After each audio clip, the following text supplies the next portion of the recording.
मैं आपको बताऊंगी कि आप में से कुछ क्यों बिल्कुल प्रगति नहीं कर रहे उसमें जिसे वे अपने जीवन का बुलावा मानते हैं। स्थिरता क्षमता को बल देती है। परमेश्वर हमें बुलाते हैं और हमें बुलाने पर उन्हें पता होता है कि हम किस बुरी अवस्था में हैं। परमेश्वर का सामर्थ्य हमारी दुर्बलताओं में अति उत्तम काम करता है। उनका प्रकाश दरारों वाले घड़ों में से अधिक फूटता है।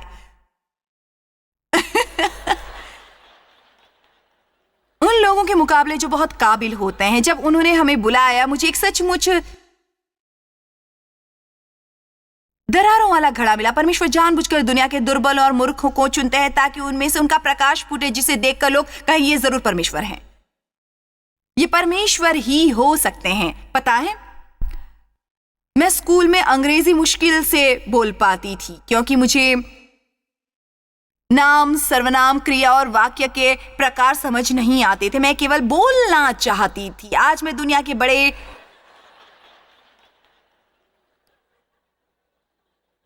हिस्से में टीवी, रेडियो और सभी प्रकार के मीडिया द्वारा संचार कर सकती हूँ। मेरा मतलब ये परमेश्वर का उपहार है और परमेश्वर हमें ऐसे उपहार दे सकते हैं जो उन प्राकृतिक क्षमताओं के अतिरिक्त होते हैं जो हम में हो या ना हो। पर उन क्षमताओं को पूरी तरह काम करने के लिए वो कुछ बातों की अपेक्षा करते हैं, जिनमें से एक यह है कि हम उन्हें अपने साथ काम करने दें ताकि पवित्र आत्मा की स्थिर करने की शक्ति प्राप्त हो सके। स्थिरता क्षमता को बल देती है। मुझे पहला दफ्तर याद है। हमारा पहला दफ्तर दरअसल हमारे घर के तहखाने में था। एक सुबह मैं मेज पर सर टिकाए बैठी थी और अपनी सेवकाई की वृद्धि के लिए प्रार्थना कर रही थी। हे परमेश्वर, मैंने बहुत प्रतीक्षा की और मेरे जीवन पर बहुत बड़ा बुलावा है। हे परमेश्वर, मेरी सेवकाई को बढ़ना चाहिए। मैं तुझे फटकारती हूँ शैतान, मैं तुझे फटकारती हूँ। और मैंने परमेश्वर को स्पष्ट कहते सुना, देखो जॉयस, जब तक तुम अपने पति से बातचीत के तरीके से संबंधित वो नहीं करोगी जो मैंने कहा है, मैं तुम्हारी सेवकाई में और कुछ भी नहीं कर सकूंगा।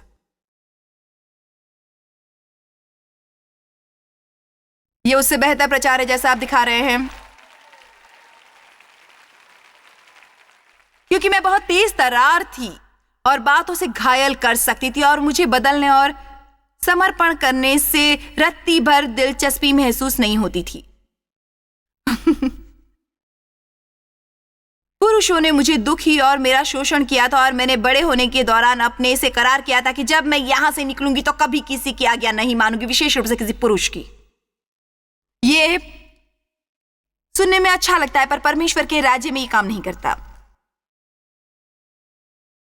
और डेव मेरे साथ अच्छे थे, वे एक अच्छे पुरुष थे। पर जब हम में आलोचनात्मक भावना होती है, हम सभी में कुछ दोष ढूंढ लेते हैं, चाहे कोई कितना भी अच्छा क्यों ना हो।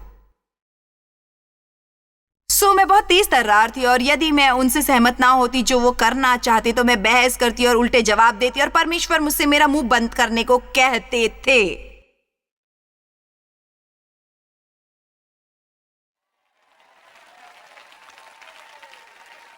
क्या परमेश्वर आपसे उस बारे में निपट रहे हैं? व्यवस्था विवरण 7:22 में लिखा है, जब तेरा परमेश्वर तेरे शत्रुओं को तेरे आगे से निकाले। और ये बहुत दिलचस्प है क्योंकि हम अपनी इच्छा होने पर किसी समस्या से जीत नहीं सकते, बल्कि तब जीतते हैं जब पवित्र आत्मा उन पर अपनी उंगली रख के उन्हें आपके हवाले करे। उसके बाद बाइबल में लिखा है, तू एकदम से उसका अंत कर देगा। तू उसके साथ कोई करार न करना, उसके साथ कोई संबंध न रखना। तू उसका अंत करके उसका नामो निशान मिटा देना। देखिए, मैं रविवार और मंगलवार को आत्मिक बनना चाहती और बाकी का सप्ताह बेतुका व्यवहार करती। जब मैंने मेज पर सर टिकाया तब तक हमारी सेवकाई थोड़ी बढ़ गई थी। हम कुछ रेडियो स्टेशनों पर आते थे। मैं 100 से 200 लोगों की सभाएं कर रही थी। पर मैं आपको ये समझाना चाहती हूँ कि शायद परमेश्वर के अनुग्रह और दया से मैंने थोड़ा कुछ कर लेना था। कुछ बाइबल स्टडीज और कुछ ऐसी छोटी सभाएं कर लेनी थी जहां पर मेरी जैसे बुरा व्यवहार करने वाले कुछ लोग आते। पर मैं बताना चाहती हूँ कि यदि मैंने परमेश्वर को बदलने न दिया होता अपने पति से बात करने का तरीका और उन लोगों से जिनसे मुझे चिढ़ थी, तो आज मैं यहां न खड़ी होती। ये इतना सरल है क्योंकि मैं आपको कुछ बताना चाहती हूं। जीवन में हमारी सफलता हमारी क्षमताओं पर इतनी आधारित नहीं होती जितना चरित्र पर होती है। बहुत से लोगों में ऐसी क्षमताएं होती हैं जो उन्हें सफल बना सकती हैं, पर उसे बनाए रखने के लिए पर्याप्त चरित्र नहीं होता। इसलिए मुझे टूटते हुए तारों में रत्ती भर भी दिलचस्पी नहीं है। कुछ तारा टूटा है, मुझे कुछ मांगना चाहिए, मुझे कुछ मिलेगा। यदि वो ऊंचाई पर जड़ पकड़कर स्थापित नहीं होता और विनम्र नहीं बनता तो वो वहां नहीं रह सकता। वो महिला या पुरुष उससे अधिक तेजी से नीचे आएगा जितनी से ऊपर गया था। और परमेश्वर को किसी और की जरूरत नहीं है जो खुद को मसीह कहे और उनके नाम पर लोगों को मूर्ख बनाए। इसलिए हमें स्थिरता की जरूरत है। स्थिरता क्षमता को बल देती है। मूसा के जीवन पर महान बुलावा था, पर वो भावनात्मक था। वो अपनी सामर्थ्य और विचारों के अनुसार कार्रवाई करता था। इसलिए परमेश्वर ने उसे 40 वर्षों के लिए जंगल में भेजा, उसे विनम्र बनाने के लिए। आमीन। पतरस बहुत बातूनी था। वो भावनात्मक रूप से अस्थिर था, पर वो दिल का अच्छा था। जब परमेश्वर आपका दिल देखते हैं तो वे आपके साथ काम करते हैं, काम करते लगातार काम करते। तब आप या तो सुनते हैं या तो दुखी रहते हैं। अच्छा यह है कि वहां एक बहन मुझसे सहमत है।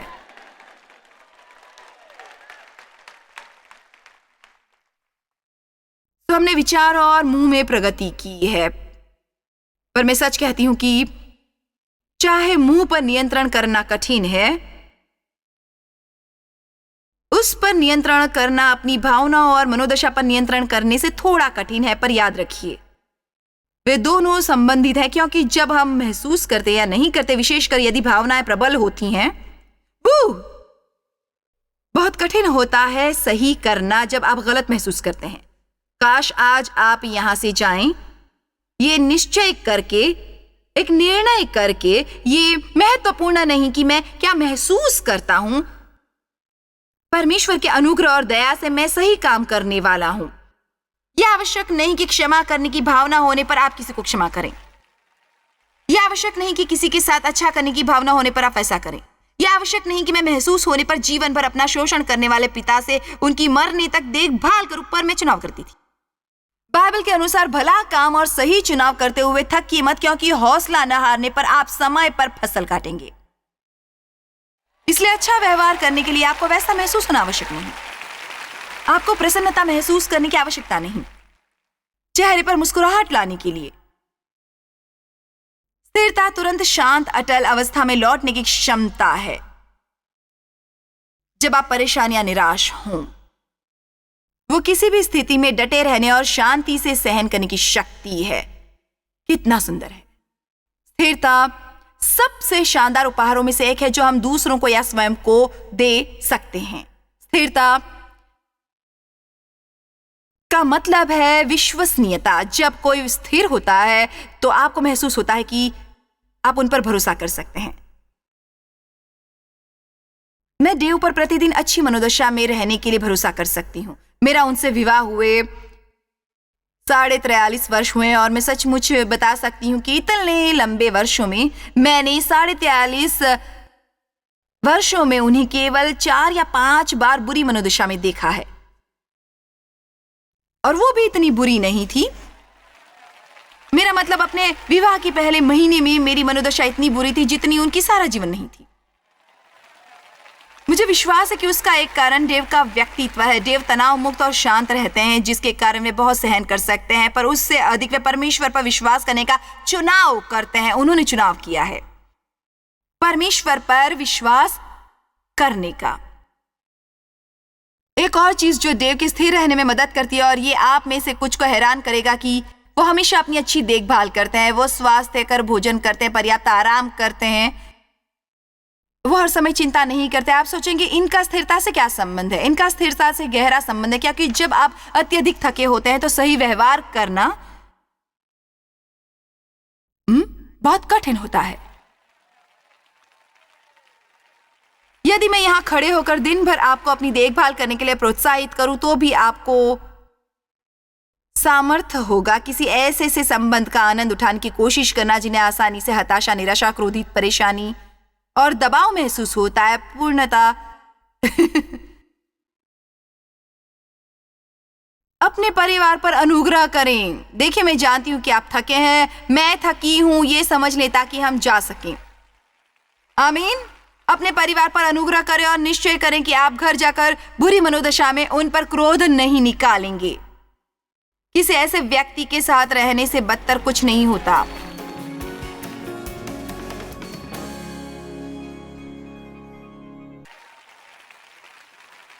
जिनके बारे में पता नहीं होता कि वे किस दिन कैसे होंगे, और ये उचित नहीं है। हम यीशु से इसलिए प्रेम करते हैं क्योंकि वो हमारी चट्टान है। उन्हें चट्टान क्यों कहते हैं? वो हमेशा एक से रहते हैं, हमेशा हमसे प्रेम करते हैं, हमेशा अच्छी मनोदशा में और सकारात्मक होते हैं। हम उनसे जुड़े रहते हैं। क्या आप नहीं चाहते कि लोग आपके बारे में ऐसा महसूस करें? परमेश्वर ने मुझे मेरी परवरिश के कारण जो सबसे महान उपहारों में से एक दिया, वो यह है एक स्थिर पति। मैं नहीं जानती थी मेरा क्या हश्र हुआ होता यदि मेरे जीवन में डेव की स्थिरता का उदाहरण न होता। बिल्कुल भी नहीं जानती मेरे जीवन में। आमीन। मैं चाहती हूं कि हम देखें फिलिपियो 1:28-29। ये बहुत अच्छा वचन है, इसे सुनिए। हम इसे आपके लिए पर्दे पर लगा रहे हैं। और किसी बात के विरोधियों का एक पल लिए भी भय नहीं खाते। ये स्थिरता जो अटलता के लिए दूसरा शब्द है, ये स्थिरता और निडरता उनके लिए सनिकट विनाश या स्पष्ट चिन्ह, सबूत और मोहर है। तो आपका स्थिर रहना शत्रु को ये कहता है तेरा नाश स्थित है, क्योंकि शैतान आपका कुछ नहीं बिगाड़ सकता। यदि आप स्थिर रहते हैं, वो आपको चिंतित और परेशान करना चाहता है ताकि आप मूर्खता की बातें और मूर्खता के काम करने आरंभ करें, ताकि आप अगले 5 दिनों तक उन बातों के लिए दोषी महसूस करें जो आपने उस दिन किए थे। क्या कोई सहमत है? परंतु तुम्हारे उद्धार का निश्चित सबूत और प्रतीक है, और ये परमेश्वर की ओर से है। क्या मेरे सहायकों को बाहर भेजा जाएगा?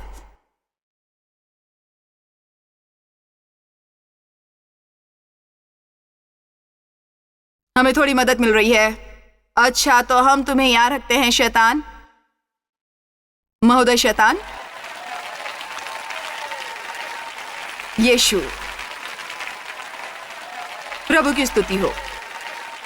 ये एक आम दिन में एक विश्वासी है। हमें पता नहीं होता हमारी परिस्थितियां क्या करने वाली हैं, कभी पक्का नहीं होता।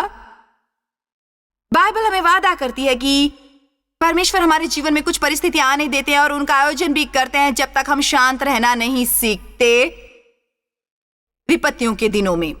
इसलिए आपको जागने पर पता नहीं होता कि उस दिन क्या होने वाला है, और परमेश्वर नहीं चाहते कि आप उसकी इतनी चिंता करें, क्योंकि वो चाहते हैं कि हम इतने स्थिर रहें कि हमारे प्रसन्न रहने के लिए हमारी सभी परिस्थितियों का अच्छा होना आवश्यक ना हो।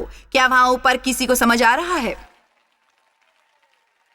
मैं स्वयं उससे थक गई हूं। मैं अस्थिर और अपनी परिस्थितियों के अधीन रहकर थक गई थी। तो ऐसा होता है कि शत्रु आपको परेशान करने का निर्णय लेता है, और यदि आप परमेश्वर के साथ संबंध से मुंह मोड़कर संघर्ष करने लगते हैं,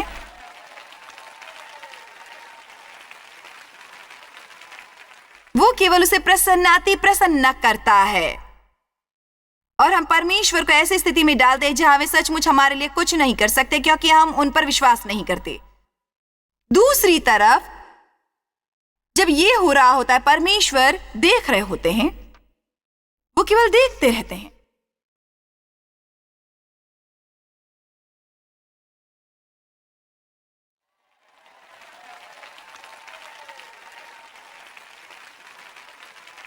पर जब हम समझते हैं कि जो परम प्रधान के ढाए हुए स्थान में बैठा रहे, वो सर्वशक्तिमान की छाया में ठिकाना पाएगा।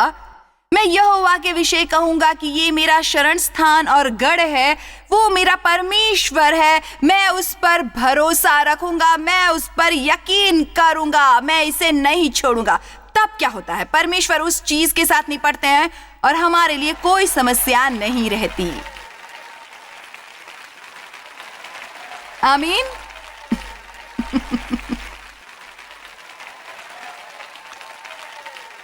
मैं चाहती हूं कि आप ये देखें, क्योंकि आत्मिक जगत में बिल्कुल यही होता है। आपको हर दिन 10 मौके मिलते हैं परेशान होने के, नाराज होने के, अपनी शांति गंवाने के, कोई मूर्खता की बात करने के और बहुत सी नकारात्मक बातें सोचने के। और हमारी निगरानी की जाती है। आत्मिक जगत हमारी निगरानी करता है, शत्रु निगरानी करता है, परमेश्वर हमारी निगरानी करते हैं। हमारे दूत सुनते हैं ताकि हम कुछ ऐसा कहें जिसके साथ वो काम कर सकें। हम कह सकते हैं कि परमेश्वर हमारे जीवन में एक द्वार खोलने के लिए निगरानी करते हैं। मैं तुम्हारे सामने जीवन और मृत्यु, आशीष और श्राप रखता हूं। चुनो, चुनो। आपको अंदर से चाहे जैसा भी अनुभव हो,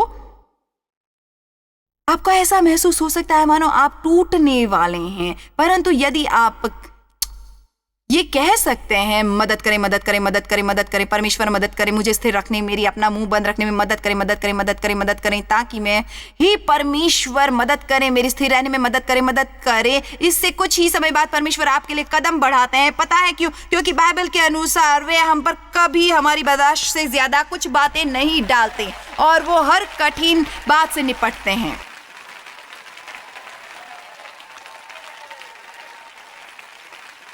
किसी बात में विरोधियों का एक पल के लिए भी भय नहीं खाते। ये स्थिरता और निडरता उनके लिए सन्निकट विनाश का स्पष्ट चिन्ह, सबूत और मोहर हैं।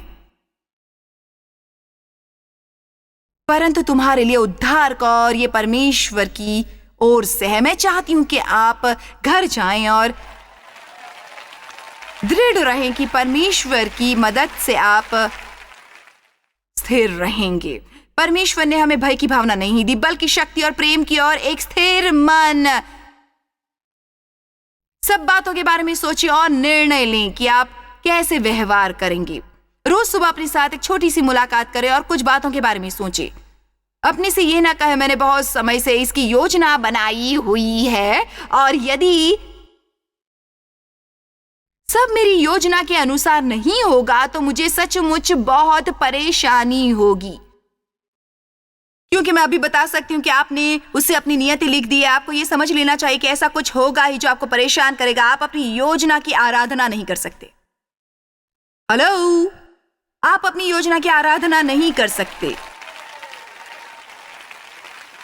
ये संदेश आप तक वैसे व्यवस्थित सिलसिलेवार तरीके से नहीं पहुंच रहा जैसी मैंने योजना बनाई थी। मुझे बहुत परेशानी होती है जब मैं कई घंटे सप्ताह लगाती हूँ इसे तैयार करने, योजना बनाने और लिखने में, और परमेश्वर उन्हें ऐसे उलझाते हैं कि वो अजीब रूप से सामने आता है।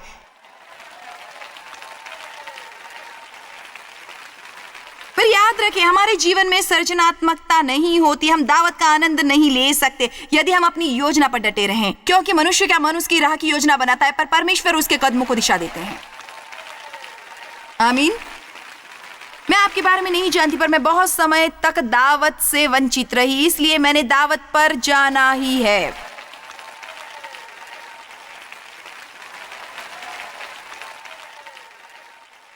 परमेश्वर के वचन में ऐसे बहुत से लोगों के उदाहरण हैं जो सब सही करते थे, पर ऐसे भी बहुतों के हैं जो गलत करते थे। एलिया ने एक दिन स्वर्ग से नीचे आग मंगवाई, 450 झूठे बाल नबियों का मूर्ख बनाया, उनका कत्ल करके छोटे छोटे टुकड़ों में काट दिया। मैं कल्पना नहीं कर सकती कि अगले दिन वो कितना थका हुआ होगा। कई बार हम ऐसी बातें पढ़ते हैं पर उनके बारे में सोचते नहीं है वो करने के लिए किस प्रकार की भावनात्मक शक्ति की आवश्यकता हुई होगी। अगले दिन इजबेल नामक एक महिला ने उसे धमकी दी तो वो भागकर जंगल में गया और वहां एक पेड़ के नीचे बैठकर मरने की इच्छा करने लगा। परमेश्वर ने एक दूत को भेजा उसे भोजन और झपकी दिलाने के लिए। मैं नहीं जानता मेरी क्या समस्या है, रात को सोने की कोशिश करें, आपको शायद मदद मिले। आमीन। पर मुझे वो प्यारा है जो परमेश्वर ने कहा भोजन करने और कुछ देर झपकी लेने के बाद वो जाकर एक गुफा में छिप गया। वो अभी भी परमेश्वर की आज्ञा मानने को तैयार नहीं था और परमेश्वर वहां उसके पास आया। मुझे वो प्यारा है जो उन्होंने कहा तुम यहां क्या कर रहे हो। मैं आज आपको परमेश्वर का ये वचन देना चाहती हूं, तुम क्या कर रहे हो। लोग मर रहे हैं, वो नर्क जा रहे हैं, बच्चे भूखे हैं और लोगों को अगवा करके देह के व्यापार में लाया जा रहा है। और मैं टॉयलेट पर सर रखकर रो रही थी क्योंकि मेरे पति फुटबॉल गेम देख रहे थे और मैं सफाई कर रही थी। हेलो, क्या आपके घर में कोई है? बताइए, हम और कितना बेतुका व्यवहार करने वाले हैं। वो मुझसे सही व्यवहार नहीं करते, किसी को मेरी परवाह नहीं है, ब्ले ब्ले ब्ले ब्ले ब्ले ब्ले ब्ले। यदि दुनिया का हर व्यक्ति आपके साथ दुर्व्यवहार कर रहा होता तो भी आपको हर वक्त क्रोधित रहने का अधिकार नहीं मिलता। अच्छा सुनिए, तकरीबन 3 सप्ताह पहले मैं किसी से बहुत क्रोधित हुई। मैं उससे अधिक क्रोधित हुई जितना बहुत समय से नहीं हुई थी। मैं आग बबूला हुई। ओह! और मैंने सोचा नहीं, मैंने प्रार्थना नहीं की, परमेश्वर से वचन नहीं प्राप्त किया। मैंने फोन उठाया और उन्हें बातें सुनाई, बहुत खरी खोटी सुनाई।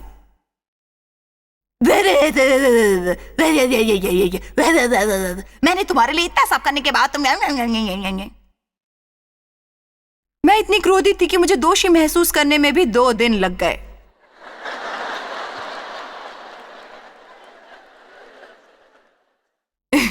उसी से मुझे पता चला कि मैं बहुत समय बाद इतनी क्रोधित हुई थी, क्योंकि ज्यादातर क्रोधित होने पर मैं 5 मिनट में शांत हो जाया करती हूँ। मुझे तीसरे दिन तक क्षमा मांगने का विचार भी नहीं आया। उसके बाद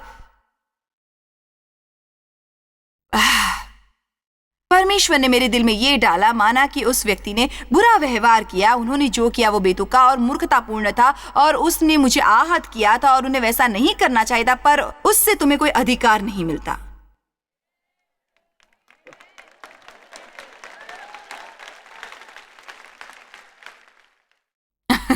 तुम्हें क्रोधित होने और उन्हें खरी खोटी सुनाने का अधिकार नहीं मिलता। तुम ये एक उदाहरण बनने की अपेक्षा है। मैंने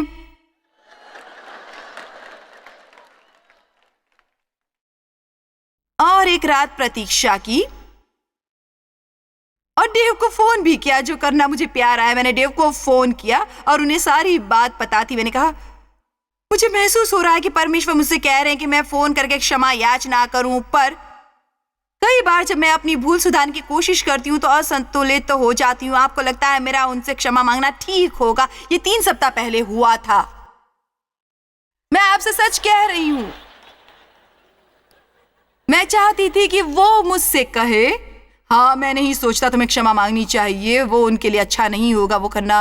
उन्होंने कहा, देखो तुम्हें ये करना चाहिए जो परमेश्वर तुमसे करने को कहे। मैं उनसे भी नाराज होने लगी थी। मैं ये सुनना नहीं चाहती थी, पर यह स्पष्ट था कि घर अर्थात इस घर में शांति नहीं होने वाली थी। मैं वो नहीं करना चाहती थी। मैंने अपने सर में ये बातचीत सुनी। मैं उनसे फोन करके कहती हूँ, मैं आपसे कहना चाहती हूँ मैं पिछले सप्ताह इतनी क्रोधित होने के लिए शर्मिंदा हूँ। और मैं उस व्यक्ति को कहते सुन सकती थी, हाँ मुझे आपके व्यवहार से सचमुच हैरानी हुई, इसलिए मैंने प्रार्थना की, परमेश्वर कृपया कृपया कृपया कृपया कृपया उन पर अनुग्रह करें कि वो कहें मैं भी गलत था। उससे मुझे बहुत मदद मिलेगी।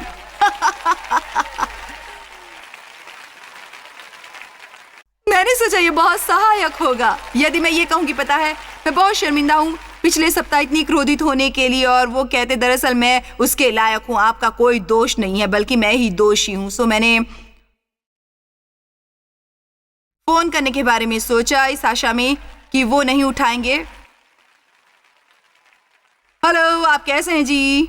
मैं ठीक हूं। सो परमेश्वर ने मेरे लिए हस्तक्षेप किया, क्योंकि वो जानते हैं आप इतना सहन कर सकते हैं। मैंने क्षमा मांगी तो उस व्यक्ति ने कहा, देखिए उसकी बिल्कुल चिंता मत कीजिए, मैंने भी बुरा व्यवहार किया था वगैरह वगैरह वगैरह वगैरह, पर मेरा ये मतलब है कि चाहे उनका पूर्णता दम भी अहंकार पूर्ण रुख होता, तब भी मुझे शांति के लिए वो करना पड़ता जो मैंने किया। आपको समझना चाहिए कि जब आप लोगों को क्षमा और सही करने का चुनाव करते हैं, आप उन पर नहीं अपने पर अनुग्रह करते हैं। परमेश्वर आपको बचाने की कोशिश कर रहे होते हैं। वे नहीं चाहते कि आप अपना सारा जीवन नफरत, कड़वाहट, हर प्रकार के बुरे और नकारात्मक विचारों से जिए। यदि आप चाहें तो घर जाने पर अच्छा जीवन जीने का चुनाव कर सकते हैं। आप चुनाव कर सकेंगे सही सोचना आरंभ करने का, सही बोलने का आरंभ करने का और मनोदशा और रूखों को अपने पर नियंत्रण न करने देने का। आप पहले 10 मिनटों में वो करें और कहें, मैं ये सहन नहीं करूंगा, परमेश्वर मदद करें, मदद करें, मदद करें। मैं आपको गारंटी दे सकती हूँ कि आपसे संबंधित कुछ लोग जो आपको लगता है आपको पागल बना देंगे, यदि आप पर्याप्त समय स्थिर रहेंगे तो आप उनके लिए एक गवाह बनेंगे, नमक और प्रकाश बनेंगे। और नमक का अर्थ है कि आप उन्हें उसके लिए प्यासा बनाएंगे जो आपके पास है।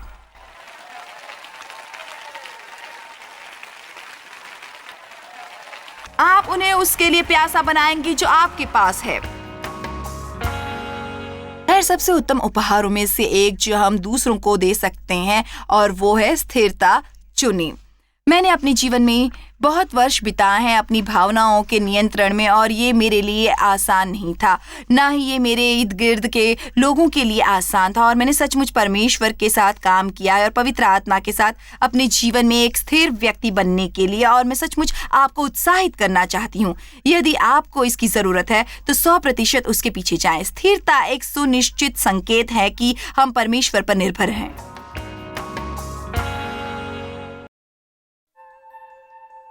जॉयस मायर मिनिस्ट्रीज में आप हमारे लिए कितने अहम हैं, इसका आपको अंदाजा नहीं। हम आपके आभारी हैं और हम धन्यवाद करते हैं अपने सब मित्रों और सहयोगियों का कि उन्होंने इस विश्वव्यापी सेवकाई को संभव बनाया। मिलकर हम भूखों को खिला रहे हैं, गरीबों को पहना रहे हैं और कई देशों में सुसमाचार पहुंचा रहे हैं। कृपया हमसे संपर्क करें या विजिट करें jmmindia.org पर। आज ही अपनी प्रार्थना के अनुरोध बताने के लिए, हमारे साधनों के बारे में और जानकारी और जॉयस की सभाओं का शेड्यूल जानने के लिए और हमारे सहयोगी बन जाएं दुनिया भर में मसीह का प्रेम बांटने के लिए।